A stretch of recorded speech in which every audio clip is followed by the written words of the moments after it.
it is now the off season, which is not just an open checkbook for no season to just fall off the map and not do anything and think, well, I've got a race. Like I remember 70.3 Boulder or Traverse City, it's in August of 2020, or even if you're doing, Memphis 70.3, that's in October, signups just now opening up for that at the time of this recording and the video. Even if that stuff is that far away, the off season isn't a time to just do nothing, especially if you had a good season in the past and then you want to build on that.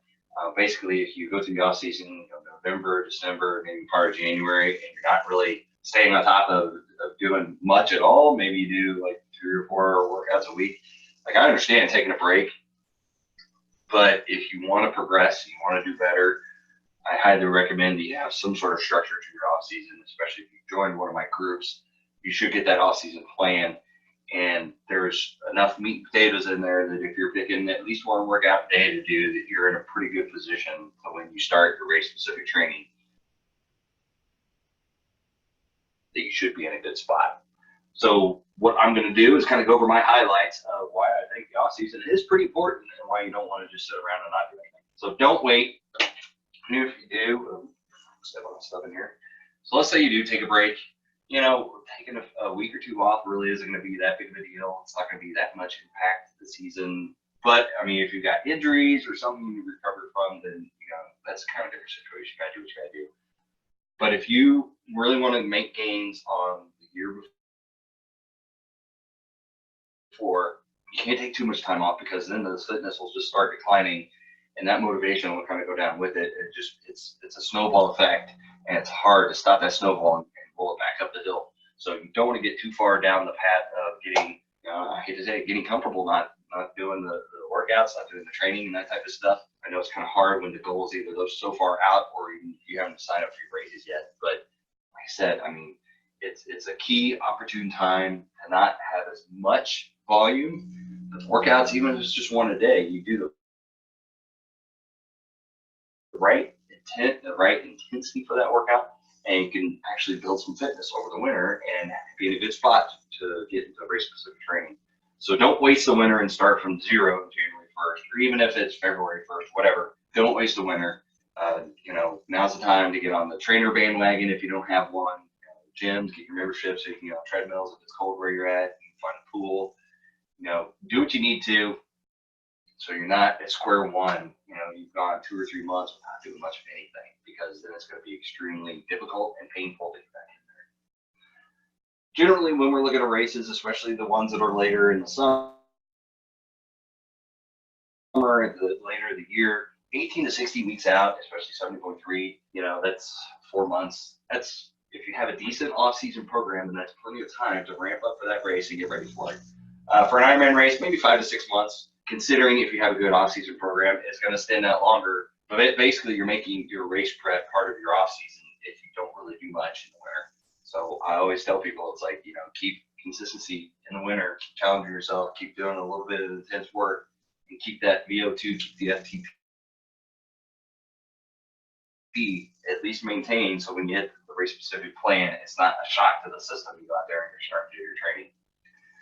So race specific plan will start 24 weeks out. So this is for my virtual groups. Usually I'm looking at possibly like 24 weeks out to like 5 to 6 months of race specific training. So, and that kind of picks up where the off season moves off. So, the off season towards the end, we get to an hour and a half, maybe a 2-hour bike ride. So when you hit your race specific program, if you're not doing the off season work, you hit those first few weeks, it could be a shock to the system to get out there and do some of those workouts.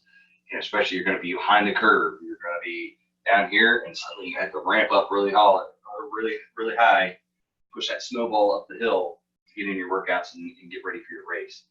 So like I said, now is plenty of time to get that slow off season going. And it's not just about doing volume. It's not 2 or 3 hour bike rides. It's not just running in zone 2, because if you could do that, you'll probably lose a little bit of fitness as far as like your VO2 will go down a little bit, your FTP will go down, because you're not challenging yourself. So if it's better than nothing to do a bunch of zone 2 work, but it will not get you fitness gains over the winter. Don't take the old adage, I'll do it tomorrow. Don't keep putting it off. Like I said, even if it's one workout a day, you can hopefully get something in over lunch. If you're not a morning person, lunch or right after work. Even if it's just 30 minutes, 45 minutes, you can get a very quality workout in that amount of time, whether it be swim, bike, run, or strength training. Don't squander gains from last season. And like I said, I kind of reiterated that at the very beginning.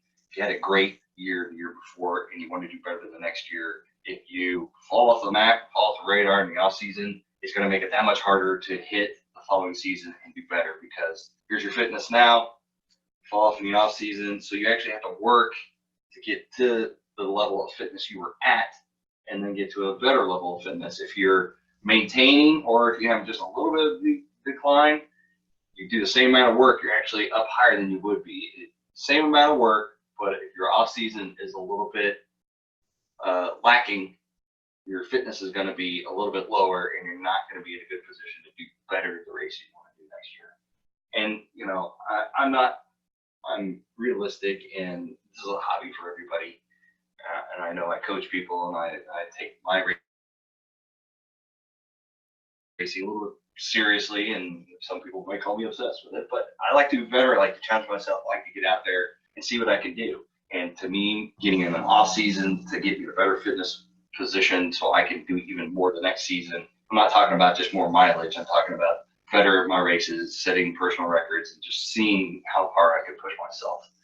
So don't squander the opportunity to build on the gains from the previous season, because you take that fitness from that race you did awesome at, building on it for next season. You don't have to pour in 15, 20 hours, 10 hours, whatever. 8 hours a week, 9 hours a week is a good amount of time to especially if you're doing the half Ironman distance, that's plenty of time to put in some good quality workouts and keep your fitness over the season. And like I said, more isn't better. Well, I was doing 10 hours a week or 12 hours a week at peak, so in the off season, I got to do at least 12 hours a week. I'm going to do 13 hours a week, so I'm going to do better. It's not about just doing more. It's about the quality of the workouts. Like I said, you could do great work with just one workout a week. I've done it with many athletes. That's all they can do is one workout a day. So, the morning run or bike ride or swim or whatever, and get to the weekends, maybe do a little bit longer of a workout. But, people have jobs, kids, families, things to do, and training. They're not professional athletes, so training takes a back seat. But there's lots you could do in a little amount of time. But I plead with you, please, don't just fall off the radar in the off season. It's a great opportunity. Keep the fitness up, keep the confidence up, especially Thanksgiving, Christmas, other holidays, New Year's, all the food, everything that goes along with it, taking vacations, taking time off.